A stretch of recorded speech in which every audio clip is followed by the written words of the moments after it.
네, 우리 출애굽기 20장 우리 잘 아시는 십계명 말씀에 대해서 함께 나누도록 하겠습니다.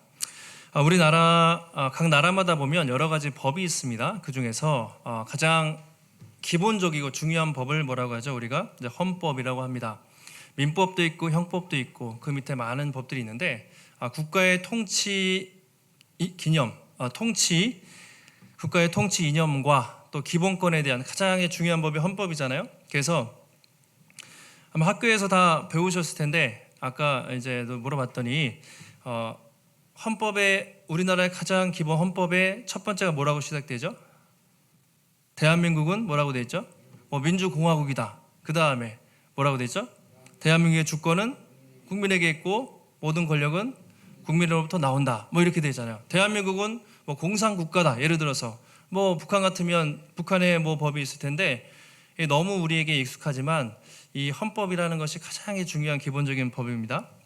근데 헌법에 전문이라는 게 있어요. 아시는지 모르겠는데 아까도 물어봤더니 자기들은 배운 적이 없다 하는데 분명 학교에서 헌법에 대해서 가르쳤을 거예요. 근데 너무 익숙하니까 헌법의 앞에 이런 내용이 있습니다.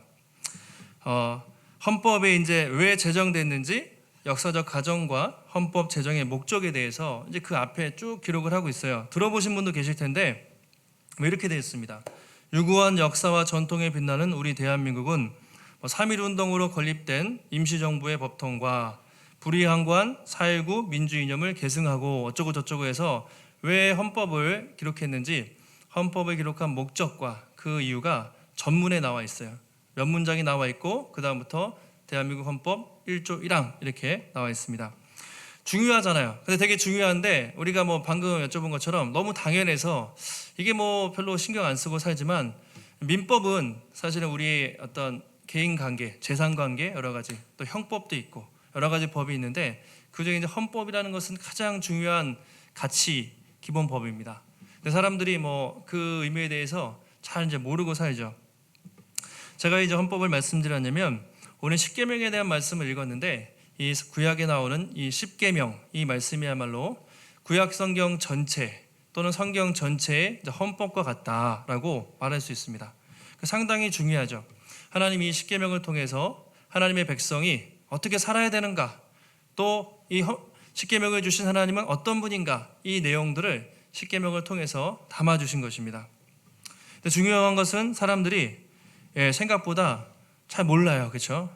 헌법에 대해서 너무 잘 아는 것 같지만 너무 익숙해서 잘 모르는 것처럼 십계명 많이 들었는데 오늘도 십계명 한다니까 또 똑같은 말씀 아닌가? 사실은 생각하지만 우리가 생각보다 십계명을 잘 모르는 경우가 많이 있습니다.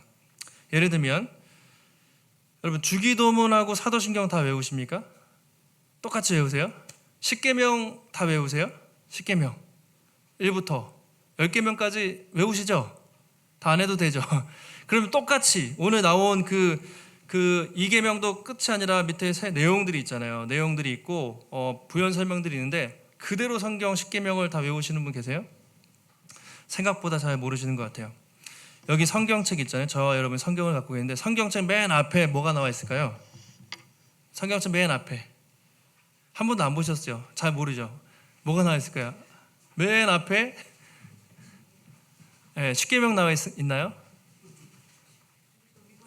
주기도문하고 사도신경 나와 있죠. 십계명은 어디 있는지도 모르셨죠? 뒤에 나와 있어요. 나와 있는데 우리가 이제 다 중요해요. 주기도문도 중요하고 사도신경도 중요한데 이 십계명이라는 말씀이 사실은 훨씬 더 순서상 주기도문은 예수님이 주신 말씀이죠. 그 다음에 사도신경은 초대교회 기원 후 몇백 년 전에 사도들이 모여서 신앙 고백을 한 게 사도신경이기 때문에 십계명은 그거보다 훨씬 더 몇천 년 전에 주어진 말씀인데 우리가 생각보다 십계명의 말씀을 잘 모른다 이제 생각을 하게 됩니다. 십계명 하면 이런 십계명 들어보셨죠? 부부 십계명, 자녀 교육 십계명, 이런 땡땡 십계명, 이런 짝퉁 십계명들은 우리가 많이 들어보셨을 텐데 정말 성경이 말하는 이 말씀의 의미에 대해서 우리 성도들이 생각보다 우리가 잘 모르고 살 때가 많지 않은가 생각을 합니다.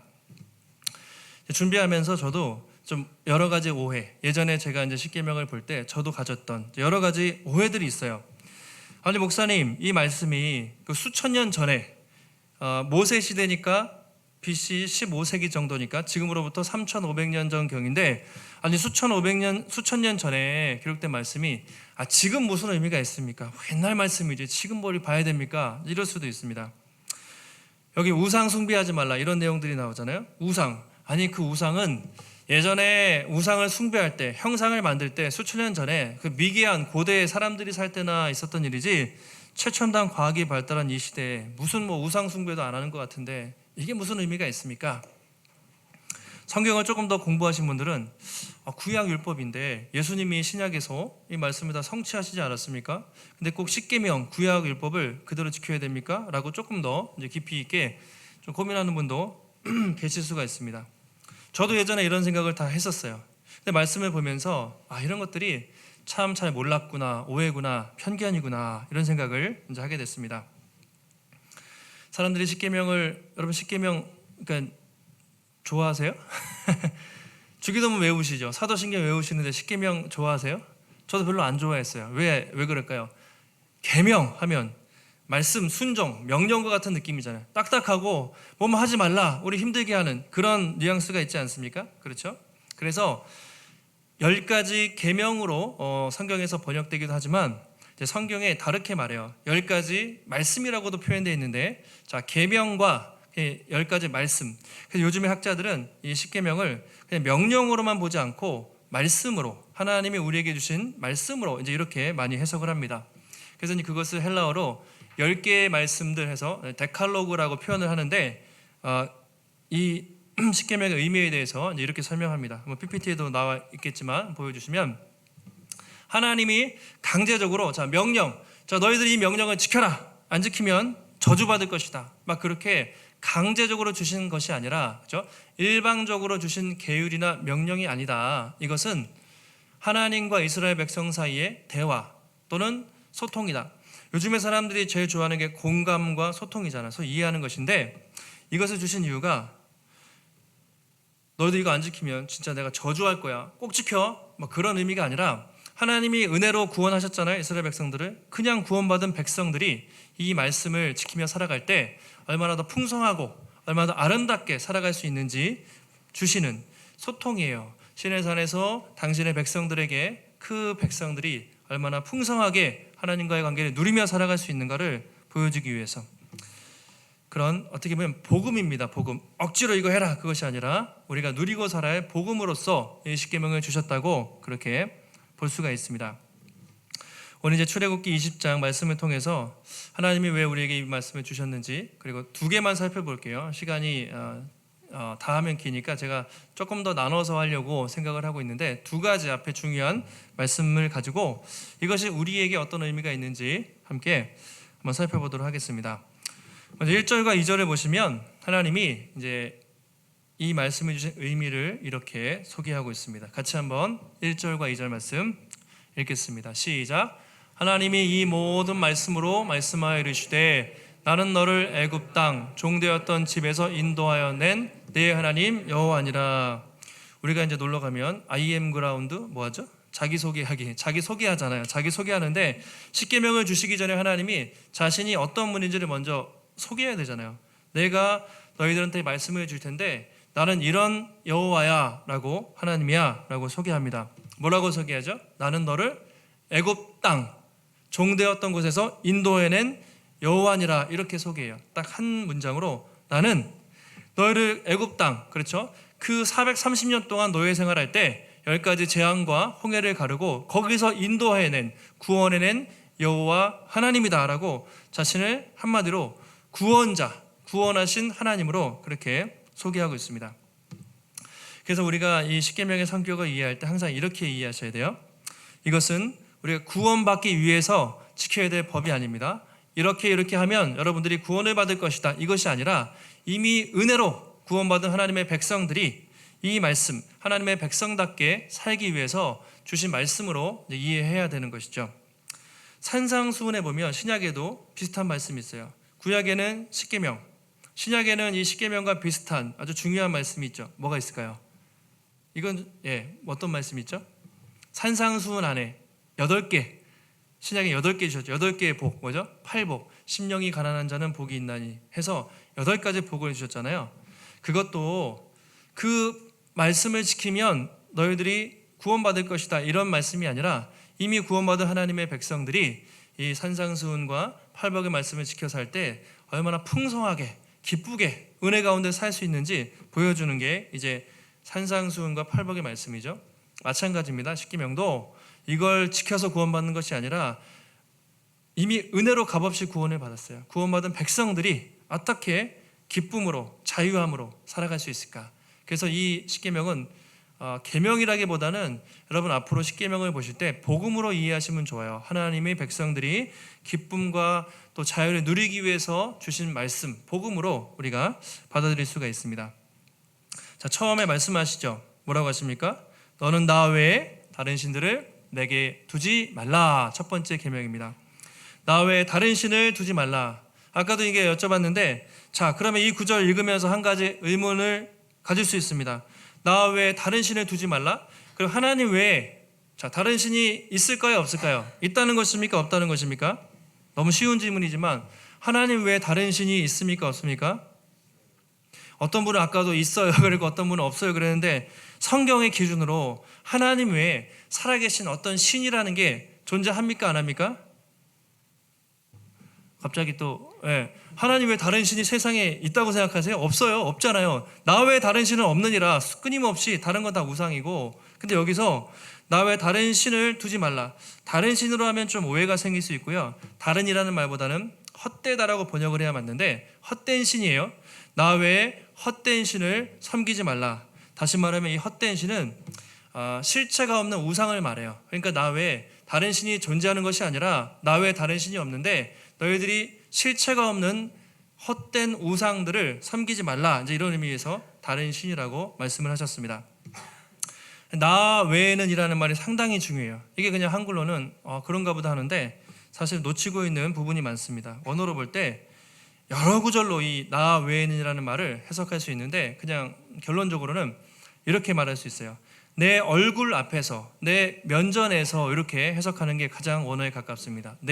내가 보고 있는 내 눈앞에서 이런 의미가 가깝습니다. 그래서 이 1계명을 원어에 충실하게 해석을 하면 이렇게 되겠죠. 너는 내 얼굴 앞에서 또는 내가 보는 앞에서 다른 헛된 우상을 섬기지 말라. 이것이 1계명의 본래 의미에 가까운 것이죠. 나 외엔 참신이 없다. 그런데 내가 보는 앞에서 그 가짜신, 거짓신, 그 우상들을 섬기지 말라. 이것이 첫 번째 계명이 되는 것이죠. 항상 1이 중요하잖아요. 첫 번째, 10번째 중에 1이 중요한데 1이라는 건 또 기준이 되지 않습니까? 기준. 우리가 이제 뭐 줄 설 때 군대에서도 그렇고 항상 기준이 세워서 기준이 잘 세워지면 어떤 그 다음에 잘 되는데 기준이 잘못되면 다 흐트러져요. 저희도 이제 이렇게 의자를 정리할 때 여기 가운데가 기준이거든요. 여기 가운데 기준 잡고 딱딱 이렇게 해야 뭔가 정렬이 되는데 센터, 기준이라는 게 중요합니다. 그래서 이 첫 번째 계명은 하나님과 인간의 관계를 설정하는 기준이 되는 법입니다. 관계 설정의 기준. 그게 너무 중요해요. 이 계명을만 제대로 지켜도 하나님과의 관계는 깨지지 않아요. 그래도 다른 계명도 지킬 수 있는데 이 계명을 못 지키게 되면, 이 계명에서 어긋나면 다른 모든 계명, 그 이후의 계명들은 지키기 어렵게 됩니다. 그래서 우리가 여호와를 경외하는 것이 지식의 근본이라고 말하잖아요. 그러니까 하나님 1계명을 온전히 지키는 것이 우리에게 가장 중요합니다. 자, 그러면 왜 하나님은 이 첫 번째 계명으로 내 얼굴 앞에서 다른 신을 섬기지 말라 이 말씀을 하셨을까요? 관계적인 차원인데요. 우리가 누군가를 만날 때 가족 간이든 친구들이든 직장에서든 그 사람의 신뢰 관계가 중요하잖아요. 신뢰 관계가 잘 돼 있으면 사실 무슨 일이 있고 어려워도 사실 관계가 어려운 일을 극복하는데 기본적으로 신뢰가 깨져 있으면 무슨 얘기를 해도 안 믿고 계속 어려워질 수밖에 없어요. 그래서 이 첫 번째 말씀은 하나님과 인간의 신뢰 관계를 그렇게 보여주는 법입니다. 여기서 잘못되면 신뢰 관계가 깨져요. 예를 들면 한번 예를 들어보겠습니다. 만약 남편하고 뭐 이렇게 배우자가 가거나 아내가 아니면 교제하는 사람이 가는데 그러면 안 되죠. 만약에 남자들이 지나가는 뭐 연예인이나 뭐 누가 있는데 너무 뭐 좋아 보여서 딱 이렇게 한눈을 팔아요. 그럼 됩니까 안 됩니까? 안 되겠죠. 그러니까 보이지 않을 때도 잘못하면 안 되는데 배우자가 옆에 있는데 면전에서 얼굴 앞에서 다른 사람을 본다는 건 그 사람을 완전히 무시하는 거잖아요. 잘못된 것이죠. 예를 들면 우리가 누군가를 이렇게 뒤에서 좀 할 때 보통 뒤에서 이렇게 얘기하잖아요. 뒷담화 뒤에서 막 이렇게 얘기를 하잖아요. 그런데 만약에 그 사람이 보고 있어요. 보고 있는데 면전에서 얼굴에 대고 그 사람을 욕을 해요.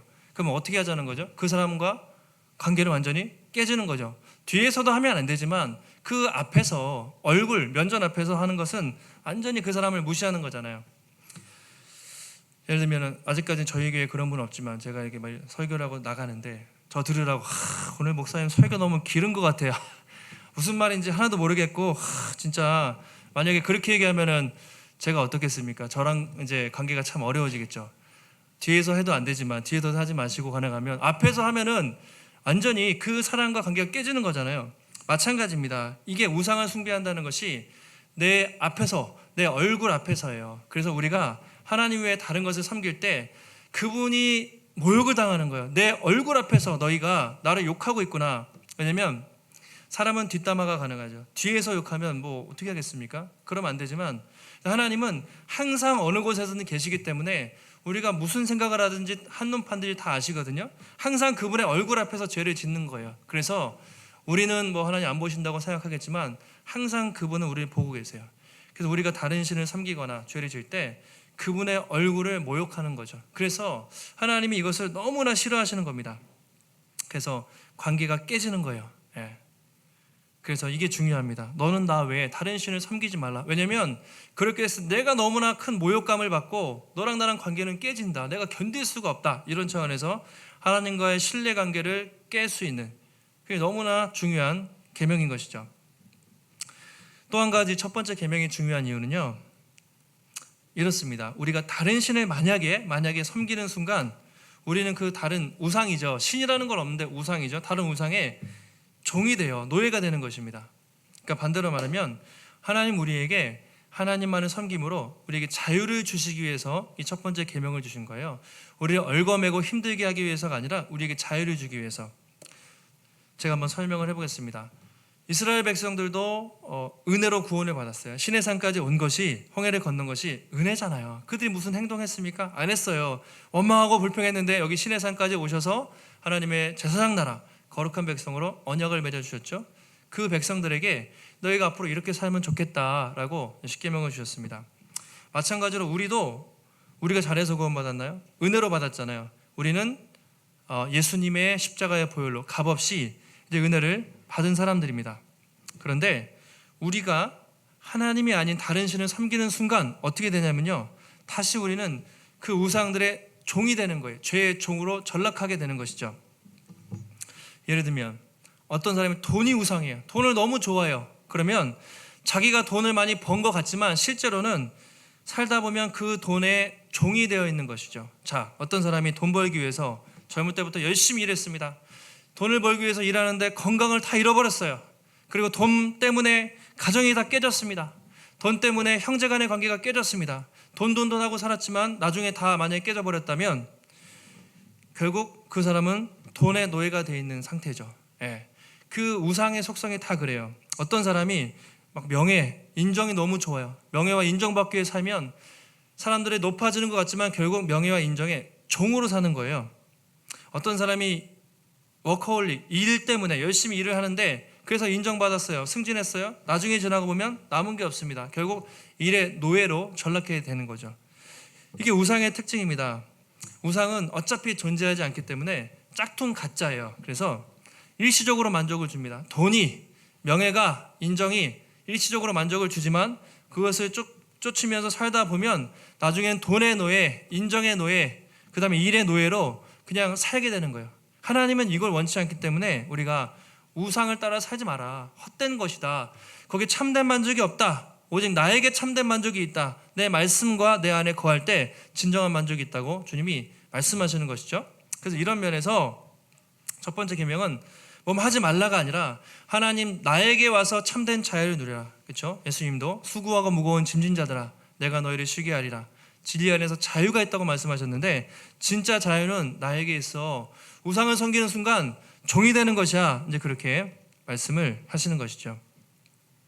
여러분 어떻습니까? 여러분은 하나님이 주시는 참된 만족과 그 자유를 누리고 있습니까? 아니면 세상의 헛된 우상들에 여전히 기웃기웃거리면서 여러분의 마음을 뺏기고 있습니까? 일시적인 것에 여러분 만족을 취하며 살고 있습니까? 한번 우리 자신을 돌아보시면 좋을 것 같아요. 예레미야 선지자가 이렇게 말했습니다. 잘 아시는 말씀인데요. 같이 한번 읽겠습니다. 시작. 내 백성이 두 가지 악을 행하였나니 곧 그들이 생수의 근원되는 나를 버린 것과 스스로 웅덩이를 판 것인데 그것은 그 물을 거두지 못할 터진 웅덩이들이니라. 두 가지 악을 행했다는 거잖아요. 첫 번째, 생수의 근원되는 나. 그렇죠? 생수의 근원 되시는 하나님을 버린 것. 샘물과 같이 늘 솟아나오는 생수의 근원 되신 하나님을 버리고 인간이 한다고 한 것이 스스로 웅덩이를 판 건데 어떻습니까? 물을 가두지 못해요. 일시적으로는 가두지만 샘물은 항상 변함이 없지만 웅덩이는 터지면 마르게 되잖아요. 계속 너희들이 나를 떠나서 생수의 근원된 나를 떠나서 그냥 그 웅덩이, 터진 웅덩이, 일시적으로 만족을 주는 그것을 계속 찾는데 거긴 참된 만족이 없다. 그렇게 말하고 있습니다. 진정한 만족을 주는 것은 나밖에 없어. 생수의 근원 대신 나에게 돌아오라. 이것밖에 방법이 없다는 것이죠. 예수님도 뭐라고 했죠? 이 우물물, 그 사마리아 여인에게 여기서 나오는 물을 마시면 다시 목마르려니와 내가 주는 물을 마시면 어떻습니까? 영원히 목마르지 않는다. 그러면서 생수의 강이 흘러나오리라. 나를 믿는 자는 그 배에서 생수의 강이 흘러나오리라. 영원히 목마르지 않는 생수 무엇입니까? 성령을 주시겠다. 그리고 우리는 성령을 받은 사람들이죠. 그래서 여러분 이 첫 번째 계명은 중요합니다. 우리의 삶에 하나님과 인간 사이의 관계의 기준이 되기 때문에 또 한 가지는 우리에게 하나님 안에 참 자유를 주실 수 있기 때문에 중요한 거예요. 결국요 1계명은 하나님을 위해서 주신 게 아닙니다. 하나님도 당연히 주시지만 우리의 행복을 위해서 진정 우리가 행복하는 방법이 1계명 안에 있기 때문에 주신 것이지 이거 안 지키면 너희들 심판받아 이런 법이 아니라는 것이죠. 그래서 우리가 이 의미를 우리가 기억하는 것이 중요합니다. 이게 첫 번째 계명의 의미가 되겠습니다. 자, 두 번째, 오늘 두 번째 두 가지만 2계명까지만 할 건데, 자 4절과 5절 상반절에 이렇게 말하고 있습니다. 같이 한번 우리 한 목소리로 읽어보겠습니다. 시작.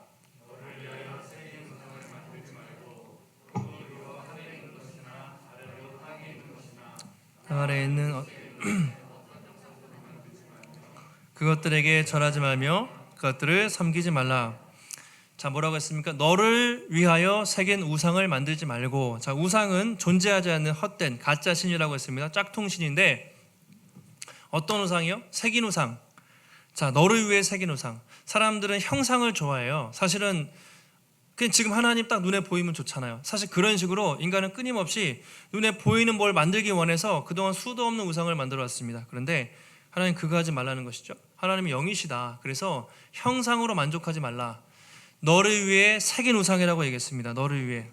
그래서 우상은요 왜 만드냐면 인간이 자기를 위해서 만드는 거죠. 자기 자신을 위해서 뭔가 필요할 때 그 우상을 하는 헛된 신을 만들고 거기에 자기 욕망을 투영하는 게 허상이죠. 우상은 신이 아니죠. 사람들이 왜 우상을 만들까 생각해 보면 저와 우리 마음 속에는요 아담이 선악과를 하와가 따먹고 타락한 다음부터 마음 속에 한 가지 그 뿌리 깊은 마음이 있는데 뭐냐면 하나님 두기를 싫어하는 마음이 있어요. 안타깝지만 원래는 하나님과 우리가 하나 된 존재였는데 하나님의 형상으로 창조됐는데 깨진 다음부터 하나님이 싫어요. 그냥 인간의 죄성입니다. 하나님이 뭐 이래라 저래라 하는 게 간섭하는 게 싫어요. 통제받는 게 싫은 겁니다. 내가 내 방식대로 내가 하고 싶은 대로 살고 싶은 것이 타락한 인간의 모든 본성이거든요. 그래서 우상 숭배는 왜 하게 되냐면 하나님의 통제를 받기 싫은데 뭔가 욕심이 있으니까 자기가 신을 만들어서 거기에 투영하고 싶은 거예요. 하나님 순종하는 거 싫습니다. 내가 내 방식대로 살고 싶습니다. 돈의 우상이든 명예든 뭐든지 만들어서 그 우상에 자기 욕심을 이렇게 투영하는 것이죠. 그래서 우상은 형상이 아닙니다. 지금 개념 형상 정도가 아니라 신약에 보면 바울이 탐심이라고 했어요. 땅에 있는 지체를 죽이라 곧 탐심, 욕심이 우상 숭배다라고 골로새서에서 바울이 얘기했어요. 인간의 마음속에 끊임없는 탐심과 욕심이 있는데 그것이 우상 숭배다. 땅에 있는 지체를 버리라, 위의 것을 바라보라. 바울이 계속해서 그렇게 말하고 있습니다. 우리 마음속에 있는 탐심, 욕심, 그것이 이제 우상 숭배라고 이제 말하고 있습니다. 근데 이 십계명이 주어지고 여러분 불과 한 달, 두 달 얼마 되지 않아서 모세가 십계명을 받고 있는데 그때 뭘 만들었습니까? 금송아지 우상을 만들었잖아요. 그래서 형상을 만들어서 우상을 숭배했어요. 그러니까 이제 사람들이 얼마나 우상 만들기 쉬운지, 타락하기 쉬운지 그냥 얼마 되지도 않아서 우상을 숭배해버렸습니다. 그래서 광야에서 40년 동안 방황하다가 가나안 땅에 들어갔는데 처음부터 주신 말씀이 뭡니까? 절대로 그 우상을 숭배하지 말라. 바알, 아세라 다 진멸하고 거룩한 백성이 되라고 그렇게 당부하셨지만 모세, 여호수아 죽은 다음부터 바로 어떻게 했습니까? 그 땅에 바알과 아세라와 수많은 우상을 섬기면서 완전히 타락을 해버렸죠. 그것이 사사시대였습니다.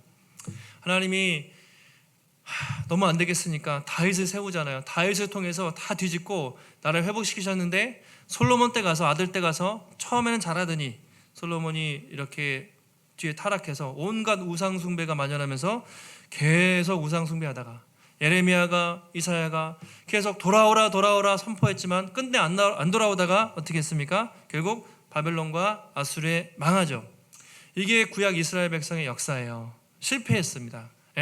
계속해서 끊임없이 우상 숭배하다가 결국 하나님이 안 돼서 망하게 하시고 어떻게 했습니까? 예수 그리스도를 보내셔서 예수님을 통해서 새로운 백성들, 교회를 통해서 새로운 하나님의 나라를 세우신 것이죠. 자, 근데 이 우상 숭배가 여러분 이게 생각보다 쉬운 문제가 아니에요.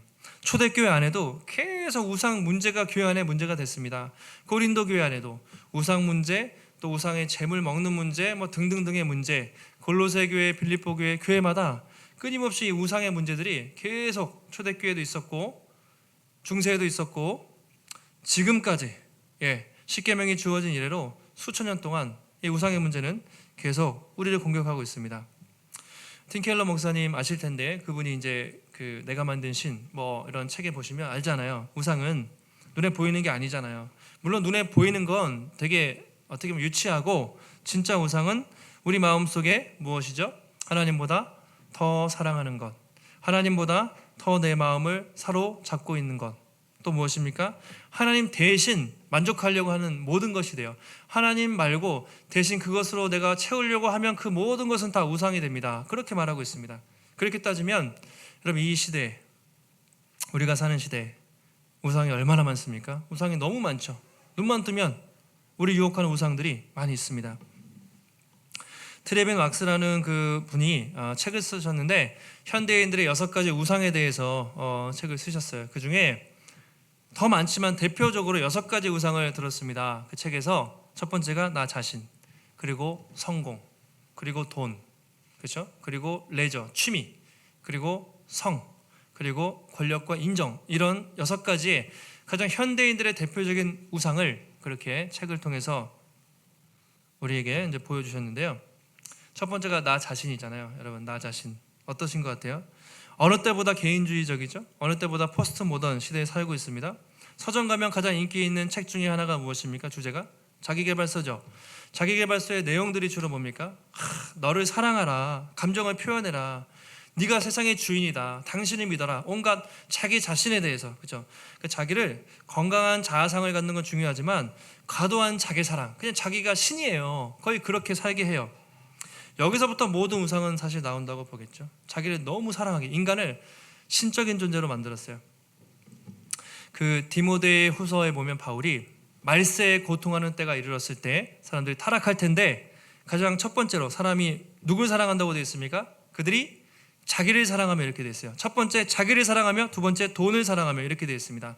말세의 사람들의 특징이 있는데 많은 타락한 일들이 일어나는데 첫 번째 자기 사랑, 두 번째 돈 사랑, 그 다음에 자랑하고 교만하며 등등등등 쭉 그렇게 인간의 타락한 실상이 나옵니다. 제일 첫 번째가 자기 사랑이에요. 이게 자기 사랑의 우상이 이 시대는요. 왜냐하면 공동체, 옛날 시대는 공동체가 있었잖아요. 눈치도 보고 어른들도 있고 그랬는데 지금은 공동체 해체됐잖아요. 그냥 내가 중심이에요. 자기를 신으로 만드는 이 세상, 자기 사랑의 우상이죠. 엄청난 우상이 이 시대를 지배하고 있습니다. 성공, 뭐 다 말씀 안 드려도 아시겠죠? 가장 많이 추구하는 것이 성공이죠.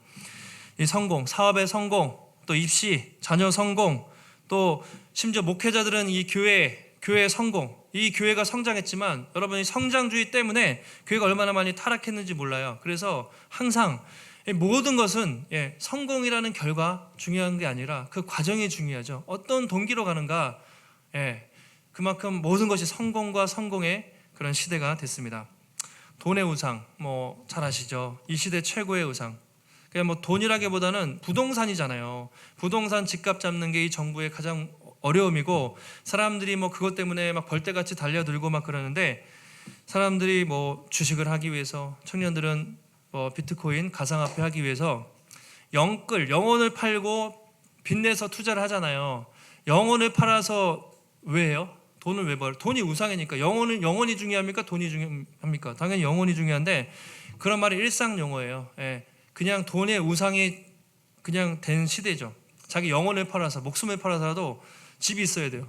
집 있으면 뭐 할 건데, 살다가 죽을 건데. 그러니까 그 우상이 끊임없이 이 시대를 지배하고 있는 그 돈의 우상, 너무 일반화된 그 속에서 살고 있습니다. 뭐 너무 잘 아시니까 더 길게 말씀드릴 필요도 없죠. 레저, 아까 취미, 아까도 제가 이제 청년들하고 이렇게 들으면서 그 취미에 대해서 물어봤는데, 여러분 어떤 취미 또 갖고 계십니까?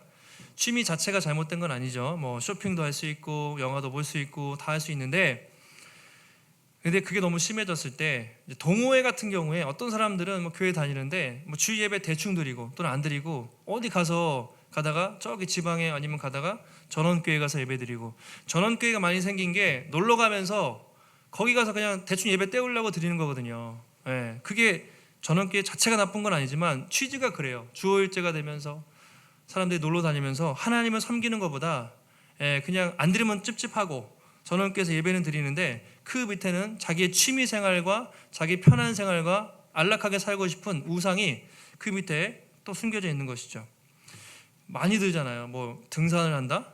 그러면 등산복부터 막 들고, 뭐 자전거를 산다? 자전거부터 쭉 들고, 우리가 이렇게 필요한 만큼은 할 수 있는데, 너무 이 시대가 과도하게, 그렇죠?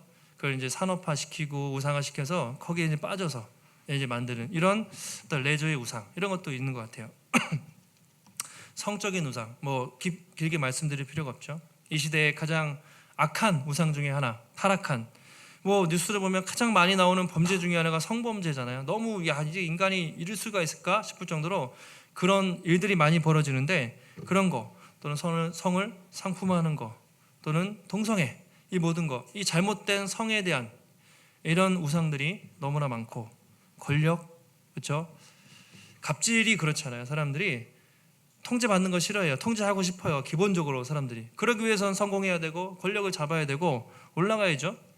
그 올라가면 또 억압하고, 그게 이제 세상의 우상이죠. 꼭 높은 자가 아니라도 인정받고 싶은 거, 내가 이 안에서도 주변 사람들 속에서도 내가 좀 더 인정받고 싶은, 인정과 인정을 따라서 목말라서 사는 인정의 우상, 권력의 우상. 어떠십니까? 이런 우상들이 더 많이 있을 것인데, 아주 가장 대표적인 이 시대를 휘감고 있는 우상이라고 말을 하고 있습니다.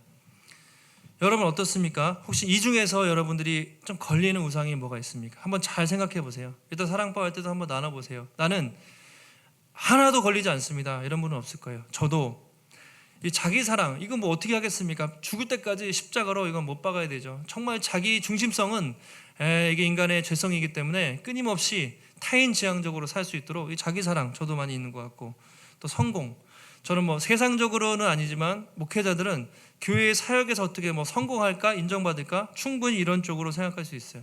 정말 그런 의도가 아니라 순수하게 하나님이 기뻐하시는 교회를 만들 수 있을까? 저 입장에서도 이게 같은 것 같지만 까딱하면 여러분도 우상을 따라서 우리가 살기 쉬운 거예요. 겉으로 볼 때 신앙생활 잘하고 교회를 잘 섬기는 것처럼 보이지만, 교회에서 이렇게 해서 직분을 받고 내가 인정받겠다, 그 우상 숭배거든요. 그러니까 이게 진짜 내 마음의 동기가 참 하나님 앞에 얼마나 거룩하고 순전한가를 우리가 보지 않으면, 우리 삐끗하면 우상으로 넘어갈 수가 있습니다. 그래서 칼빈이라는 종교개혁자가 인간은 뭐라 그랬죠? 우상을 만드는 공장이다 이랬잖아요. 우리 마음속에는 끊임없이 오늘 이 우상이 없으면 내일 다른 우상을 만들어내요. 계속 죽을 때까지. 왜냐하면 타락했기 때문에 우상을 만들어내는 공장처럼 끊임없이 이 우상을 찍어내고 저 우상을 찍어내고 저 우상 저 우상 기웃거리다가 살기 십상입니다. 정말 하나님께 마음을 두지 않으면 계속해서 우리 마음이 우상에게 뺏길 수밖에 없다는 것이죠. 그래서 하나님이 이렇게 말씀하세요. 만약에 너희들이, 이건 경고의 말씀이죠, 이 우상을 숭배할 때 어떤 결과가 있게 되는가? 20장 5절 하반절과 6절에 같이 한번 읽도록 하겠습니다. 시작. 하나님 여호와는 질투하는 하나님인즉 나를 미워하는 자의 죄를 갚되 아버지로부터 아들에게로 3, 4대까지 이르게 하거니와 나를 사랑하고 내 계명을 지키는 자에게는 1000대까지 은혜를 베푸느니라. 아멘. 나 안에 하나님 여호와는 뭐라고요? 질투하는 하나님인즉, 이 말도 좀 걸리죠. 왜 하나님이 질투라는 표현, 이 어떻게 보면 인간적인 하나님이, 거룩하신 하나님이 저급한 표현을, 저급해 보이는 이런 의미는 아니지만 이제 한글로는 그렇게 느껴지지 않습니까? 왜 이런 표현을 쓰셨을까? 우리를 향해서 질투하신다고? 질투, 칸나라고 히브리어 되어 있는데 그냥 원어적으로는요, 아주 열렬히 시기하다, 막 시기로 불타오르다, 그런 뉘앙스가 실제로 좀 있거든요. 하나님이 그런 나쁜 분이신가? 그렇지 않죠. 인간의 감정적인, 자기 중심적인 그런 시기 질투랑 전혀 다르죠. 사람은 내 중심적으로, 감정적으로 비교하고 질투하지만 하나님은요, 그런 것이 아니라 죄에 대한 거룩한 질투. 마땅히 하나님과 인간이 사랑을 누려야 되는데 한눈을 팔았을 때, 마치 부부가 사랑해서 결혼했는데 다른 사람 만나면, 만나거나 한눈 파면 가만두면 안 되잖아요. 그건 정의의 이름으로, 사랑의 이름으로 돌아오게 하든가 뭔가 결단을 해야 되지 않습니까? 배타적인 사랑, 남편과 아내는 서로 사랑해야지 다른 사람 한둘 파면 질투의 사랑으로 돌아오게 만들어야 돼요. 하나님이 인간을 바라보실 때 그렇게 시기하신 만큼 하나님 아쉬운 게 없는 분입니다. 우리를 향해서 하나님 우리 없이도 만족할 수 있는 분이에요. 그런데 우리 너무나 사랑하시기 때문에 우리가 세상에 한눈 팔고 우리가 딴 데 마음을 뺏길 때 하나님이 그렇게 질투심을 느낄 정도로 우리를 열렬히 사랑하신다. 이제 그 말씀이 질투하시는 하나님이라고 나와 있습니다. 이사야에서도 보면요, 이런 말씀이 있어요. 하나님 이사야에게 이런 말씀을 주셨습니다. 42장 8절에 나는 여호와이니 이는 내 이름이라. 자신의 이름 여호와라고 소개하죠. 뭐라고 합니까? 나는 내 영광을 다른 자에게, 내 찬송을 우상에게 주지 아니하리라. 나는 여호와 하나님이다. 나는 내 영광을 다른 우상들, 헛된 것들에게, 내 찬송을 우상에게 주지 않겠다. 나는 온전히 뭐죠? 인간에게만, 사람들에게 온전한 영광과 온전한 찬양을 받기 원하신다는 표현이죠. 나는 절대로 내 영광을 다른 헛된 우상들에게 뺏기지 않을 것이다 라는 하나님의 의지, 그만큼 우리에게 온전한 사랑을 받고 싶어 하시는 하나님의 마음을 우리가 알 수가 있습니다. 그런 말씀을 정리하겠습니다. 서두에 십계명 말씀을 드리면서, 아니 요즘 같은 시대에 무슨 우상이 있습니까? 라는 질문에 대해서 여러분 어떻게 답하시겠습니까? 요즘 같은 시대가 아니라 요즘은요, 그 당시보다 훨씬 더 많은 우상들이 있는 세상입니다. 여러분 아침에 눈을 떠서 제일 먼저 뭘 하세요? 혹시 스마트폰을 켜시거나 컴퓨터를 켜십니까? 우리가 어플을 켜는 순간, 스마트폰을 켜는 순간, 그 세상 속에는, 유튜브를 켜는 순간 우리의 마음을 미혹하는 수도 없이 많은 우상들이 그 세상 속에 펼쳐져 있습니다. 저도 순간만 클릭 잘못하면, 까딱하면 그냥 그쪽으로 갈 수밖에 없는, 눈만 뜨면 우상들이 즐비한 세상 속에 살고 있어요. 이런 세상 속에서 우리가 정말 믿음을 지키기가 쉽지 않다는 것이죠. 팀 켈러 목사님 그 책에 보면 이런 내용이 있습니다. 우상을 분별하는 기준. 내 우상이 무엇인가? 여러분 혹시 한번 생각해 보세요. 두 가지 기준을 주셨는데, 간단하게 첫 번째, 나는 평소에 어떤 생각을 많이 하는가? 어떤 생각을 많이 하고 사는가? 보물이 있는 곳에 마음이 있다고 그랬죠? 내가 하는 생각들 주로 어떤 데 내 마음을 쏟고 있는가를 생각해 보세요. 두 번째, 나는 평소에 어디에 돈을 많이 쓰고 있는가? 여러분의 통장 목록 이런 것들을 보세요. 내가 실제로 어디에 많이 생각하고 실제로 어디 돈을 많이 쓰고 있는가가 여러분의 우상이 될 가능성이 많다고 표현하고 있습니다. 여러분은 어디에, 무엇에, 또는 무엇을 위해서 여러분의 재정을 사용하고 또 여러분의 마음을 거기에 담고 있습니까? 한번 잘 생각해 보시기 바랍니다. 성경에 이제 신약의 어떤 율법사가 물어요. 예수님, 당신 참 지혜로운 분이신데 성경에서 가장 크고 첫째 되는 계명 한 가지로 꼽으라면 뭐라고 하시겠습니까? 라고 했을 때 그 율법사가 뭐라고 하죠? 가장 크고 첫째 되는 계명, 내 마음을 다하고 뜻을 다하고 목숨을 다하고 힘을 다하여 주 여호와 하나님을 사랑하라. 이것이 크고 첫째 되는 계명이다. 이렇게 말씀을 했습니다. 이게 십계명의 의미예요. 십계명을 잘 지킬 수 있는 방법이 무엇이냐고 주님이 이렇게 물으신다면 이렇게 답을 하는 거죠. 하나님을 온전히 사랑하는 것. 그 방법밖에 없습니다. 여러분이 결혼하실 때 배우자에 대해서 결혼 선언문 있잖아요. 검은 머리 팥불이 되고 이렇게 하겠습니다, 이렇게 하겠습니다, 이런 것들이 있는데 배우자를 여러분 사랑하지 않는 상태에서 그것을 지키는 게 쉽습니까? 어렵죠. 그것을 잘 지킬 수 있는 방법, 남편과 아내를 너무 사랑하면 그건 당연히 지키는 거예요. 그 지키는 건 기쁨입니다. 마찬가지로 하나님을 우리가 사랑한다면 이 말씀을 지키는 것은 쉬운 일입니다.